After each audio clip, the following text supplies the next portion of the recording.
Vymožiteľnosť práva a dodržiavanie základných pravidiel slušného správania sa je v našej spoločnosti veľmi podobné ako počasie tohtoročnej zimy.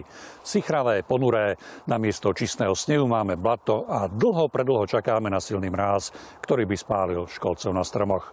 Príjemné popoludnie, pripravený je občan za dverami. Preplatok 700 eur prekvalifikovali plynári po roku na nedoplatok. Môžem si dať reklamáciu, ale že aj takto budem musieť zaplatiť. Čím dlhšie pracoval, tým menej výplaty dostal. Niektorý mesiac sme dostali vôbec ani cent. Kúpili auto, ktoré bolo zrejme kradnuté. Podala som trestné oznámenie na toho dotyčného pána. Koho by príjemne neprekvapili preplatky za energie? 700 eur v zdraví užila aj odberateľka plynu z našej prvej reportáže. Po roku jej tak slovenský plynárenský priemysel poslal opravnú faktúru a z preplatku sa stal takmer rovnako vysoký nedoplatok. Vraj bol pokazený plynomer a bohužiaľ 12 mesiacov si to nikto z kompetentných nevšimol.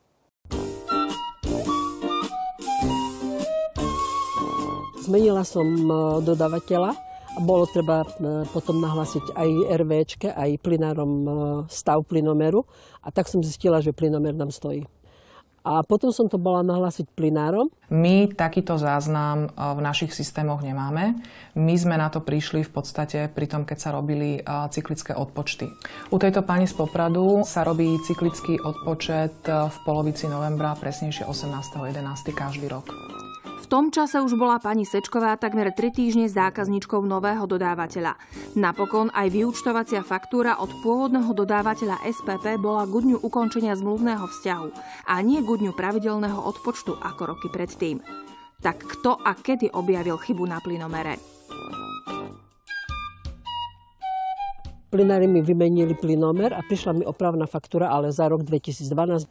Prvý odpočet, ktorý už bol nižší o 46,5%, sa udial v roku 2011-2012 pri cyklickom odpočte. Vtedy nás ani pri zadávaní tohto odpočtu systém neupozornil, že tam došlo k výraznému poklesu spotreby zemného plynu.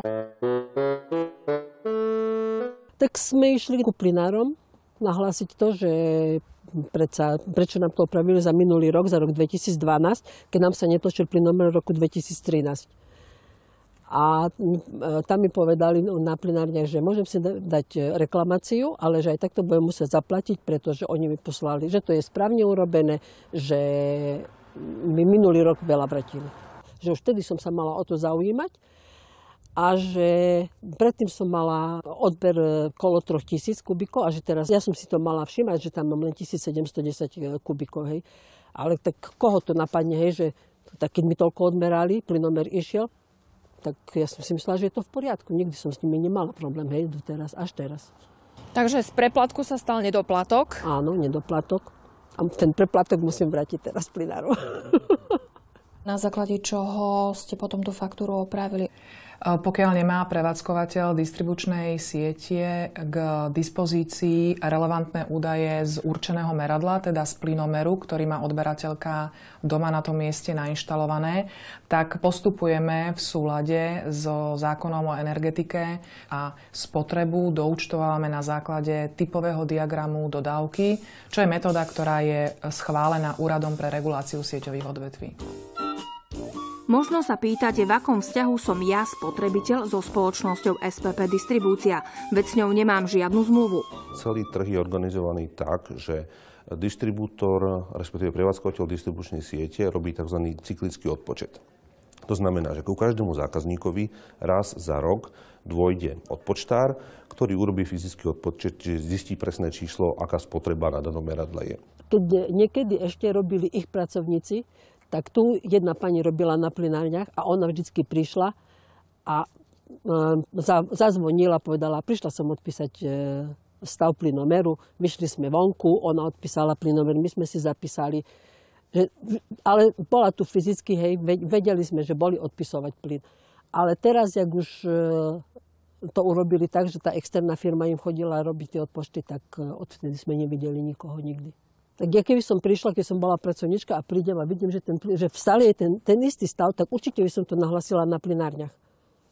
Nakoľko využila spotrebiteľka možnosť reklamácie, ktorá jej nebola uznaná, má právo obrátiť sa na úrad pre reguláciu sieťových odvetví, teda na regulátora, ktorý by jej mohol sprostredkovať mimosúdne riešenie tohto sporu. V prípade, ak spotrebiteľka neúspeje ani v mimosúdnom riešení, môže sa obrátiť s touto faktúrou na súd. Ak by jej súd dal za pravdu, môže požiadať, aby jej dodávateľ energii vrátil naspäť to, čo už zaplatila titulom bezdôvodného obohatenia. Zhrňme si to. Odpočty plynomerov má na starosti pre všetkých dodávateľov plynu spoločnosť SPP Distribúcia ako prevádzkovateľ siete. Spotrebiteľ s ňou však nemá žiaden zmluvný vzťah. Tá po roku upozornila dodávateľa plynu SPP, pre ktorého odpočty robí, na nízku spotrebu. Dodávateľ, s ktorým už spotrebiteľ zmluvu má, faktúru následne opravil. V tomto konkrétnom prípade je evidentné, že si dodávateľ energie mohol všimnúť, že ten odber energií je o mnoho menší, ako býva štandardne, a teda už pri tej ročnej zúčtovacej faktúre to mohol začať riešiť. Zaráža ma možnosť dodávateľa opraviť faktúru po roku. Áno, žiaľ Bohu, takáto možnosť tu stále je, nakoľko dodávateľ plynu v tomto prípade využil zákonnú možnosť v rámci premlčiacej lehoty, ktorá je v podstate až 3-ročná. Každopádne otázka opravných faktúr, takisto ako aj súvisiaca otázka možno problematických meraní plynu a takisto aj elektrické energie, alebo nejaké problémy, ktoré vzniknú na tom samotnom zariadení, nie sú žiadnym spôsobom upravené v legislatíve. Oni mi povedali, že je to moja chyba, že ja si mám kontrolovať plynomer, aj napriek tomu, že som im povedala, že to nie je môj majetok. Plynomer je majetkom spoločnosti SPP Distribúcia, ktorá je prevádzkovateľom distribučnej plynárenskej siete. Starať o plynomer sa má ale zákazník, pretože je to jemu zverené. On ten plynomer vlastne používa, jemu to meria spotrebu na danom mieste. Žiaľ Bohu, zákon hovorí dnes o tom, že všetky riziká znáša na svoj vrúb spotrebiteľ. V tomto kontexte je možno dobré aj začať uvažovať nad zmenou nejakej legislatívy, ktorá v týchto veciach pojednáva, pretože nie je možné, aby akýkoľvek dodávateľ, keďže je otvorený trh, si tu v podstate na trhu robil, čo sa mu zachce, a robil si opravné faktúry s ročným omeškaním a podobné veci. Doposiaľ však ani vládni, ani opoziční poslanci vôľu zmeniť zákony v prospech spotrebiteľa nenašli. Už som si začala od novembra zapisovať. Mám bločik taký, zošitok, a tam si zapisujem každý mesiac. Na koniec mesiaca si zapíšem, koľko mi plynomer nameral, a budem mať už kontrolu teraz takú. Keď bude zákazník natoľko šikovný a schopný, že v deň toho odpočtu vám stav plynomeru nahlási, je to pre vás relevantný údaj a budete vychádzať z toho údaja, čo vám ten váš zákazník nahlási? Pokiaľ by sme dostali v ten istý dátum aj nahlásenú objem spotreby od zákazníka, tak tieto údaje by sme porovnali. Pokiaľ by tam bola minimálna odchýlka, tak by sme použili zákaznícky údaj. Pokiaľ by bola odchýlka vyššia, potom by muselo dojsť k šetreniu, čo sa vlastne stalo a ktorý údaj platí. To, do akej miery budú dodávateľia akceptovať údaj od spotrebiteľa, je teda otázne.